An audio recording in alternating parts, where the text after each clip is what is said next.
அடுத்ததாக திரு ராமசுப்ரமணியன், இப்போ பாஜக இந்தியா முழுமைக்குமான ஒரு விவாத பொருளை உருவாக்க தவறிடுச்சு அப்படின்னு சொல்றாரு திரு கார்த்திகேயன், அப்படிதான் இருந்ததா?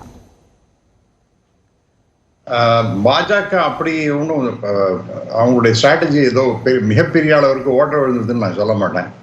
ஏனென்றால் அவர்களுக்கும் சில இன்புட்ஸ் எல்லாம் கிடைச்சிருக்கும். நமக்கு கிடைச்சதை விட 1000 மடங்கு அவங்களுக்கு கிடைச்சிருக்கு. நாம் இங்கெல்லாம் உட்காந்து பேசிட்டு ஹேஷியத்தை வச்சுன்னு தான் நாம் பேச முடியுமே ஒழிய களத்தில் எப்படி நாம் இந்த தேர்தலை எதிர்கொள்ள வேண்டும் என்கின்ற வகையிலே பாஜகவுக்கு சில ஸ்ட்ராட்டஜிஸ், அவங்களுக்கு யுக்திகளை அவர்கள் கொண்டு வந்திருக்கிறார்கள். அதற்கு காரணம் அவர்களுக்கு கிடைச்ச இன்புட்ஸ். என்னென்ன பேசினால் நமக்கு பலன் கிடைக்கும் அப்படிங்கிற மாதிரி சில டெஃபினட்டா இன்புட்ஸ், இன்டெலிஜென்ஸ் இன்புட்ஸ்லாம் கிடைச்சிருக்கு.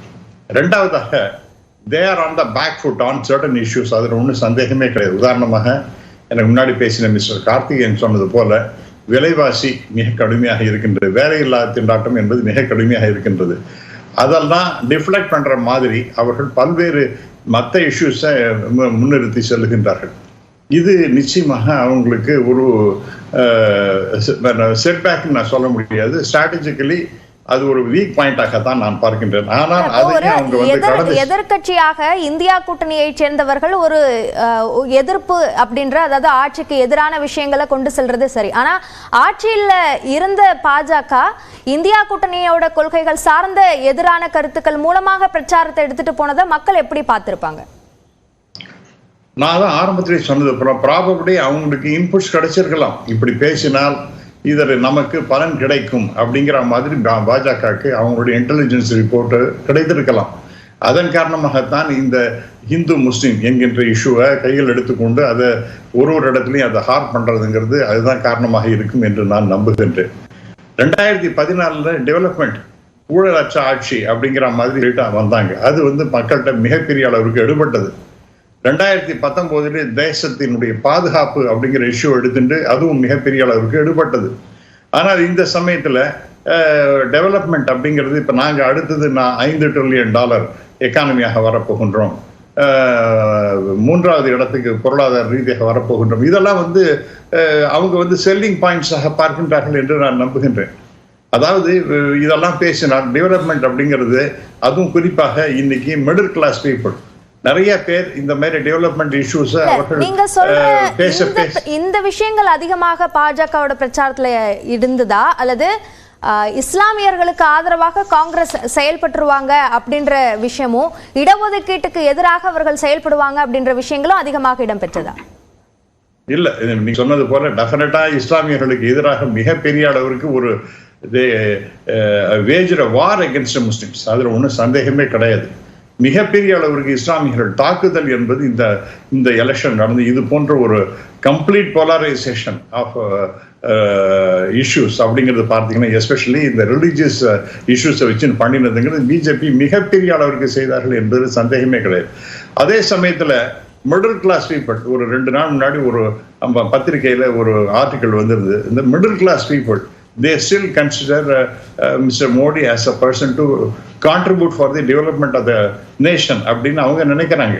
அது இன்னும் கண்டினியூ ஆகுன்றது. அப்போ 3வது இடத்துக்கு நாங்கள் வருவோம், $5 trillion நாங்கள் ஈஸியாக கடந்து விடுவோம், 2047 உலகத்தினுடைய மிக உன்னதமான நிலைக்கு நாம் இந்தியா வந்துவிடும். இதெல்லாம் செல்லிங் பாயிண்ட்ஸாக நான் பார்க்கின்றேன்.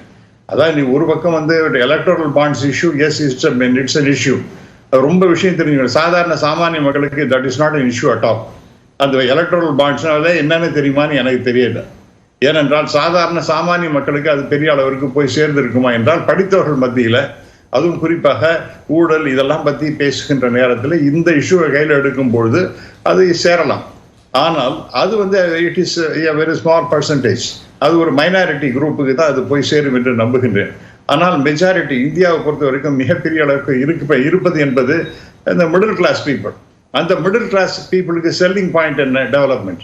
அவர்களுக்கு இன்னைக்கு நாம இருக்கிறத விட நம்ம பெட்டரா இருப்போமா நாளைக்கு? அதற்கு திரு மோடி அவர்கள் துணை செய்வாரா? அவருடைய ஆட்சி நமக்கு நல்லது தருமா? அப்படிங்கிற ஆஸ்பெக்ட் அவங்க they don't want to create ruckus. அதாவது இப்போ நம்ம சண்டை எல்லாம் போட்டுட்டு எஜிடேஷன் பண்ணிட்டு அதெல்லாம் பண்றதுக்கு அவங்க தயாராகல. அவங்க இருக்கிற வாழ்க்கை இருக்கணும், இன்னும் பெட்டரா இருக்கணும் அப்படின்னு எதிர்பார்க்கின்றார்கள்.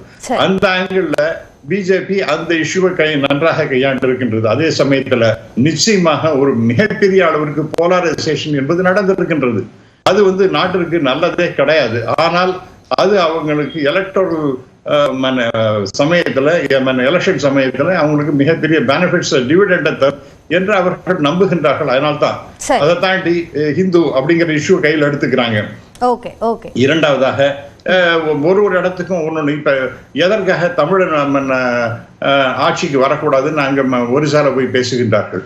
அதே மாதிரி ஒரிசால இருக்கக்கூடிய அந்த கோயில் இருக்கக்கூடிய அந்த சாவி என்பது தமிழ்நாட்டில் பூரி ஜெகநாத் டெம்பிள் இந்த சாவி தமிழ்நாட்டுக்கு போயிட்டு கிட்டத்தட்ட நம்மளை மிக மோசமாகத்தான் அவர் சித்தரித்திருக்கின்றார் என்பதில் சந்தேகமே கிடையாது. இதெல்லாம் அங்க எடுப்படும் ஒரிசால. ஏன்னா இங்கெல்லாம் எலெக்ஷன் முடிஞ்சு போச்சு. இதெல்லாம் ஆரம்பத்தில் பேசியிருந்தாருன்னா டெஃபினட்டா தமிழ்நாட்டை மிகப்பெரிய அளவுக்கு பிரச்சனை உருவாகி இருக்கும். ஆனால் அதெல்லாம் தவிர்த்து விட்டு கடைசி நேரத்தில் ஒரிசால போகும்பொழுது இது மாதிரிலாம் பேசுகின்றார். உத்தரப்பிரதேசத்துல பேசும்பொழுது நான் கோயிலை கட்டியாச்சு, இவர்கள் வந்தார்கள் என்றால் மாஸ்கை இதை எடிச்சு விட்டு மாஸ்கை கட்டுவார்கள், ஒரு ஃபியர் சைக்காசிஸை கிரியேட் பண்றாரு. அதுவும் ஒரு செல்லிங் பாயிண்டாக அவர்கள் பார்க்கின்றார்கள். நான் முன்னாடி சொன்னது போல தேவோட காட் சம் இன்புட்ஸ். அதன் காரணமாக தான் இப்படி எல்லாம் டெலிவரேட்டாக பேசி இருக்கிறார் என்று நான் நம்புகிறேன். இதனால பலன் கிடைக்குமா அப்படின்னு பார்த்தா நிச்சயமாக 400 என்பது நிச்சயமா இட் இஸ் a moonshine. 400 என்பது நிச்சயமாக நடக்கவே நடக்காது. இன்னைக்கு நண்பர் கனகராஜ் சொன்னது போல இப்ப பேக்டோர் மெத்தட்ல இன்னைக்கு டிஎம்கேவோட கூட பேசுகின்றார்கள் நாளைக்கு. ஏன்னா அவங்களுக்கு இது வர மெஜாரிட்டியே வருமா என்கின்ற ஒரு சந்தேகம் இருக்கின்றது. அப்படிங்கிறதுனால பேங்கிங்ஸோட ஈவன் டிஎம்கேவோட கூட பேசிக் கொண்டிருக்கின்றார்கள் என்பதை பார்க்கும்பொழுது அவர்கள் பயந்து போய்தான் இருக்கின்றார்கள். நிச்சயமாக இந்த 272 என்ற மேஜிக் ஃபிகர் அவங்களுக்கு கிடைக்குமா என்பது மிகப்பெரிய ஐயப்பாடு. ஆன் த அதர் ஹேண்ட்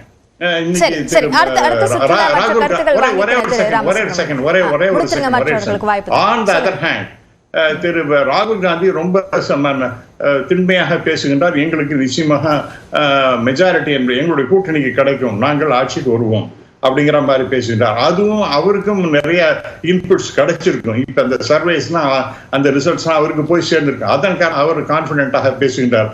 அதனால it's a cat on the wall. எந்த பக்கம் ரிசல்ட் வரும் நம்ம இப்ப சொல்ல முடியாது. 4ஆம் தேதி அன்னைக்கு தான் நம்ம அதை பற்றி நிச்சயமாக பேச இயலும். ஓகே. அடுத்தாக திரு ராம்கி, இப்போ பிரதமர் மோடி என்ற அந்த ஆளுமைக்கு எதிரான ஒரு வியூகத்தை இந்தியா கூட்டணி வகுத்தாங்களா அல்லது தவறிட்டாங்களா? இல்லை, இந்தியா கூட்டணி இப்போ ஒரு தேசிய அளவில் ஒரு நேரேட்டிவ் செட் பண்ணுறது இரு தரப்புமே செய்யலை. அது ஆக்சுவலாக இது பாஜகவை பொறுத்த வரைக்கும் அதை செய்ய தேவையில்லைன்னு நினைக்கிறேன். ஏன்னா அவங்களுக்கு 10 ஆண்டு கால ஒரு ஆன்டி இன்கம்பன்சி இருக்கும்.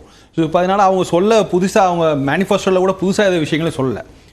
3 கோடி வீடுகள் கட்டித்தரப்படும் அப்படின்னு சொல்கிறாங்க. அடுத்தது இந்த அதாவது அச்சீவ்மெண்ட் சொல்லும்போது 3 கோடி வீடுகள், அடுத்து வரும் நாங்கள் ஆட்சி 5 ஆண்டுகளில் அடுத்த 3 கோடி வீடுகள் சொல்கிறாங்க. அதாவது ஆல்ரெடி சொன்ன அஜெண்டாவில் நாங்கள் இவ்வளோ தூரம் ப்ராக்ரஸ் பண்ணியிருக்கோம், இன்னும் பண்ண போகிறோம், புதுசான இந்த விஷயங்களும் சொல்ல. ஸோ அவங்களுக்கு பார்த்தீங்கன்னா அடிப்படையிலே ஒரு தேசியில் ஒரு நேரேட்டிவ் செட் பண்ணுங்க அப்படிங்கிற ஒரு எண்ணமே இல்லை. முடிஞ்ச அளவு தடுப்பாட்டம் ஆட்ட வேணும் அப்படிங்கிறது தான் இருந்திருக்கு. அப்போ இந்தியா கூட்டணி தான் முன்னேறி செல்ல வேண்டும். அவங்க தான் ஒரு நேரேட்டிவ் செட் பண்ணியிருக்கணும். அவங்க தான் ஒரு காமன் மினிமம் ப்ரோக்ராம் சொல்லி அது தேசிய அளவில் செய்து கொண்டு போய் ரீச் பண்ணுற அளவுக்கு அவங்க செய்திருக்கணும். அதே அவங்க செய்ய தவறிவிட்டார்கள். ஏன்னா இதெல்லாம் தாண்டி சூழல் பாருங்க, நம்ம நம்பர் கணக்குலாம் போவேனா 4 நாள் தெரிஞ்சிடும். பட் ஒட்டுமொத்தமாக இந்தியா முழுக்க பார்த்தீங்கன்னா ரொம்ப குறைவான வாக்குப்பதிவு தான். இந்த குறைவான வாக்குப்பதிவு பல காரணங்கள் சொல்லலாம். வெயில் கூட பெரிய காரணமாக சொல்கிறாங்க. ஆனாலும் பார்த்தீங்கன்னா இந்த குறைவான வாக்குப்பதிவு மக்கள் மத்தியில் ரொம்ப தெளிவான விஷயத்தை சொல்லுது. மக்கள் மத்தியில் யாருக்குமே ஒரு ஆதரவோ எதிர்ப்போ இல்லை. அது எந்த தரப்பு எந்த கூட்டணியாக இருந்தாலும் சரி, யாருக்குமே எதிர்ப்போ ஆதரவோ இல்லை. ரொம்ப மக்கள் இயல்பான நிலையில் இருக்காங்க. ரெண்டாவது, இந்த இடத்துல தேசிய அளவு நேரேட்டிவ் செட் பண்ணுறதுக்கான அவசியம் இல்லை. ஏன்னா எல்லாமே முழுக்க லோக்கல் இஷ்யூவை ட்ரை பண்ணி தான் போகிறாங்க. எல்லா மாநிலங்களிலும் லோக்கல் இஷ்யூஸ் தான். இப்போ இந்தியா கூட்டணியை பொறுத்த வரைக்கும் தேசிய முழுமைக்குமாக பாஜக ஆட்சி வேண்டாம் அப்படின்ற ஒரு விஷயத்தை தானே எடுத்துட்டு போனாங்க. அவங்க அதை தான் சொல்றாங்க ஒழிய வேண்டாம்னு சொல்லக்கூடாது. நாங்க வந்தா என்ன செய்ய போறோம் அப்படிங்கிற விஷயத்தை முன்னிறுத்தணும். அப்படிதான் கடந்த காலங்களில் பல்வேறு கூட்டணி அப்படிதான் முன் வச்சாங்க. எக்ஸப்ட் ஜனதா கட்சி 1977 தவிர 2004 ஆகட்டும், ஒவ்வொரு தடவையும் கூட்டணி ஆட்சி வரும்போது அவங்க ஒரு காமன் மினிமம் ப்ரோக்ராமோட தான் தேர்தலையே சந்தித்தார்கள். இப்போ நம்ம பிரதமர் வேட்பாளர் அறிவிக்கவில்லை, அது ஓகே, அது இருக்கட்டும். ஆனால் குறைந்தபட்சம் எந்த அடிப்படையில் இப்போ நீங்கள் உதாரணத்துக்கு இன்னைக்கு ஜெயராம் ரமேஷ் சொல்கிறாரு, நீங்கள் பாருங்க 4ஆம் தேதிக்கு அப்புறம் பல பேர் என்டிஏ கூட்டணியிலேருந்து கியூவில் நிற்பாங்க எங்கள் கூட கூட்டணி சேருவதற்கு. இப்போ எந்த அடிப்படையில் அவங்க நிற்பாங்க, எந்த அடிப்படையில் நீங்கள் சேர்த்துப்பீங்க? இப்போ ஒரு அடிப்படைன்னு வேணும் இல்லை. அது அது அவரோட நம்பிக்கை வெளிப்படுத்தல் அப்படின்னு பார்க்க முடியும். நம்பிக்கையில் அதாவது நீங்க வந்து இப்ப என்ன சொல்லுவீங்கன்னா, நாங்கள் பாஜகவை தவிர யார் வேண்டுமானாலும் கூட்டணி சேர்ந்து எப்படியாவது நாங்கள் ஆட்சிக்கு வருவோம் அப்படின்னு காங்கிரஸ் நினைப்பதாக தான் நான் அர்த்தம்.